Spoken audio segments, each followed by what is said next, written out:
At para sa kompletong listahan ng mga sangkap, ay panoorin na video hanggang dulo. Nanempani from Panis Cookery. At sa piniinit na kawali ay maglagay ng kaunting mantika.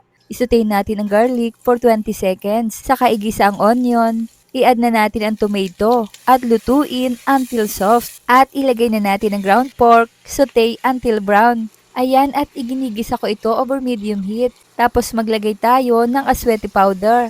Budburan ng pamintang durog. Haluin muna natin saka ilagay ang bay leaves. Then i-add na natin ang carrot and potatoes. At kapag ito ay nagda-dry na, ay maaari na tayong maglagay ng more water. Lagyan natin ng pork broth cube. Tunawin muna natin para kumalat ang lasa nito. Tapos mag-add tayo ng soy sauce, taste accordingly. Then stir natin and bring to a boil until the carrot and potatoes are cooked. At malambot na nga ang mga ito, ilagay na natin ang green peas.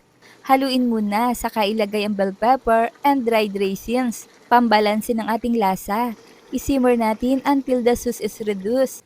Turn off the heat. Ayan, ang dami kong nagawa. Pwede itong panghandaan ha. At syempre, ganitong luto ay hindi ka agad napapanis. Dahil wala tayong inilagay na instant tomato sauce. Kain na tayo mga preni!